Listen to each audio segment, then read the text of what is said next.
খালেদা জিয়া তিনি ক্ষমতার প্রলোভনে ক্ষমতায় আপনার রাজনীতি আসেননি।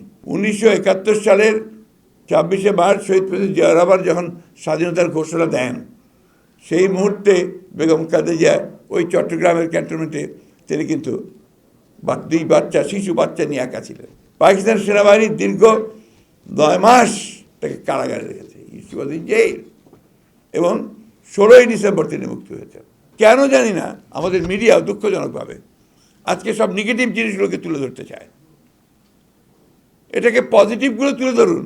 এই যে সংবাদপত্রের স্বাধীনতা একদম বন্ধ ছিল, মাত্র 4টা পত্রিকা ছিল, সবগুলো প্লিজ সবগুলো সংবাদপত্র ওপেন করে দিয়েছিলেন জিয়াউর রহমান সাহেব। অর্থনীতিতে একটা বদ্ধ অর্থনীতি ছিল, বন্ধ, সেখানে পুরো একেবারে বৈপ্লবিক পরিবর্তন সেটি মুক্ত করেছিলেন। তথাকথিত ভ্রান্ত সমাজতান্ত্রিক ধারণাকে বাদ দিয়ে তিনি একটা মিশ্র অর্থনীতি, মুক্ত অর্থনীতির মতবাদ নিয়ে এসেছিলেন। বাংলাদেশের জাতীয়তাবাদের যে তার দর্শন, সেই দর্শন ইটসেলফ হচ্ছে সংস্কারের মূল মুখবন্ধ, মূল কথা। এবং 19 দফা কর্মসূচি ছিল সবচেয়ে বড় সংস্কারের কর্মসূচি। আমরা এই জিনিসগুলো কেউ হিসাব করি না।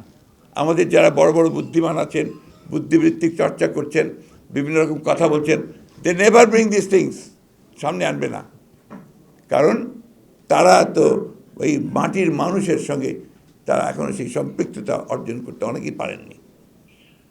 আমি অনুরোধ করব যে এই বিষয়গুলো সকলকে দেখার জন্য, to study properly Ziaur Rahman, to study properly Khaleda Zia.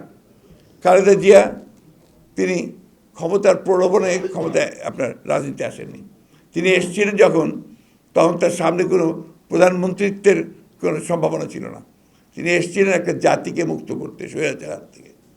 গৃহবধূ সেই সামনে এসেছিলেন। তিনি দীর্ঘ 9 বছর লড়াই করেছেন। আমি বলি সবসময় যে খালেদা জিয়া প্রথম নারী মুক্তিযোদ্ধা। আমার উপরে খুব রেগে যায় ফ্যাসিস্টরা, খুব বাজে কথাবার্তা বলেছে অদ্ভুত, বাট দ্যাটস দ্য ট্রুথ। 1971 সালের 26শে মার্চ শহীদ প্রেসিডেন্ট জিয়া রহমান যখন স্বাধীনতার ঘোষণা দেন, সেই মুহূর্তে বেগম খালেদা জিয়া ওই চট্টগ্রামের ক্যান্টনমেন্টে তিনি কিন্তু দুই বাচ্চা, শিশু বাচ্চা নিয়ে একা ছিলেন। ওই সময় সৈনিকেরা এসছে তার কাছে। আমাদের কমান্ডার তো এখন নাই, বাইরে আছেন। আমাদেরকে বলছে অস্ত্র সমর্পণ করতে। আমরা এখন কি করব? তিনি বলছেন তোমাদের কমান্ডার ফিরে না আসা পর্যন্ত তোমরা একটা অস্ত্র সমর্পণ করবে না। That was the beginning. কিন্তু দুঃখজনকভাবে এটাকে কেউ মূল্যায়ন করতে চায় না।